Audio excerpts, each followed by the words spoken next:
বড় হুজুর কেবলা রহমতুল্লাহ আলাইহের লাখতে জিগার আবু ইব্রাহিম সিদ্দিকী আল কোরাইশি রাহিমাহুল্লাহ তাআলা, আল্লাহ তার কবর বেহেশতি নূর দিয়ে ভরপুর করে দিন। বলুন আমিন, বলুন আমিন। তৎসহ হুজুর কেবলার রুহানি নেক দোয়া আল্লাহ আমাদের নসিবে কবুল করুন। বলুন আমিন। অতঃপর জামিয়া রহমানিয়াতে খতমে বুখারীর অনুষ্ঠানে এসেছিলেন মুহাদ্দিস মাওলানা কারামত আলী সাহেব হুজুর, নাব্বারাল্লাহু মারকাদাহু। বলুন আমিন। ওনার রুহানি নেক দোয়া আমাদের নসিবে আল্লাহ মঞ্জুর করুন।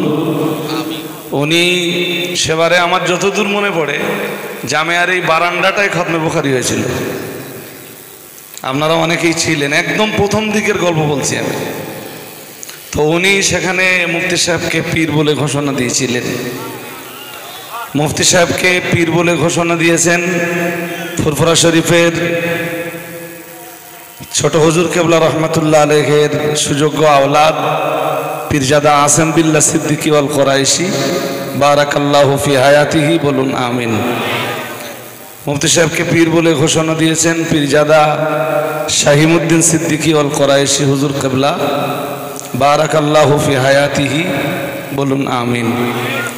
মুফতি সাহেবকে পীর বলে ঘোষণা দিয়েছেন মৌলানা ভাই আব্দুল্লাহ জুবায়ের সাহেব। আমরা কখনো আমার মুখ থেকে শুনেছেন আমি পীর বলে মুফতি সাহেবকে ঘোষণা দিয়েছি? কোনো অনুষ্ঠানে, কোনো অজের মজলিসে, কোনো ডায়েটসে, কোনো স্টেজে কোথাও ঘোষণা দিয়েছি? দেয়নি। আজ আমরা আনুষ্ঠানিকভাবে একটা ঘোষণা দেব। আপনারা কি একমত?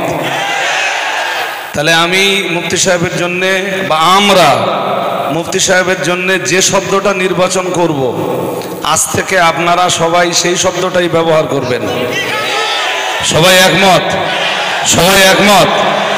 আজ আমরা অল ইন্ডিয়া সুন্নাত ওয়াল জামায়াতের পক্ষ থেকে মুফতি সাহেবকে আমাদের তথা অল ইন্ডিয়া সুন্নাত ওয়াল জামায়াতের মুর্শিদ কেবলা হিসাবে ঘোষণা দিলাম।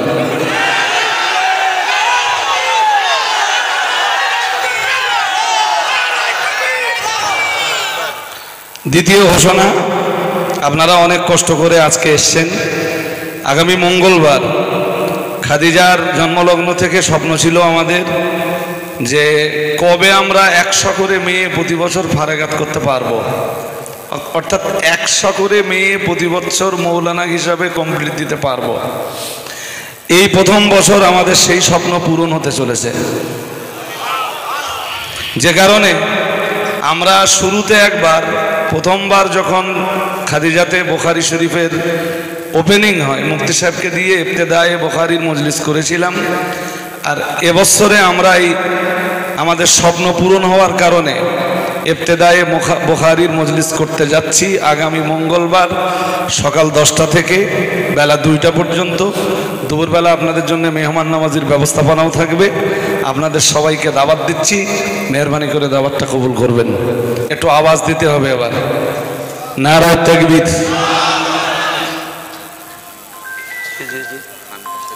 ও আর একটা ঘোষণা দিতে একটু বাকি আছে, এর সাথে আর একটা জিনিস যুক্ত হবে, আমার ব্রেনে ছিল না। সেটা হলো প্রতি মাসে এমনি মুফতি সাহেব এখানে জিকিরের মজলিস পরিচালনা করেন,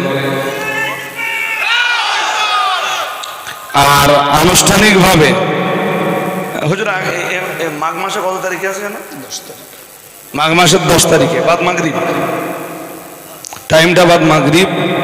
আপনাদের সবাইকে দাওয়াত দিচ্ছি, আসবার চেষ্টা করবেন মাঘ মাসের 10 তারিখ। তারপরে তো আবার 1, 2, 3 জামিয়া রহমানিয়ার ইসালের সওয়াব অনুষ্ঠিত হবে। বলুন ইনশাআল্লাহ। আসবেন তো সবাই নাকি? ইনশাআল্লাহ।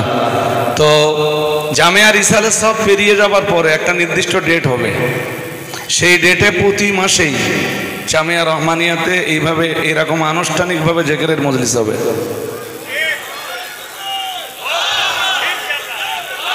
আপনারা ইনশাআল্লাহ বললেন না তো? আর একটু আওয়াজ দিয়ে বলুন ইনশাআল্লাহ। নারা তাকবীর, নারা তাকবীর। মুফতি সাহেব হুজুর কেবলা আমাদের সকলের মুর্শিদ কেবলা, বলুন জিন্দাবাদ, বলুন জিন্দাবাদ।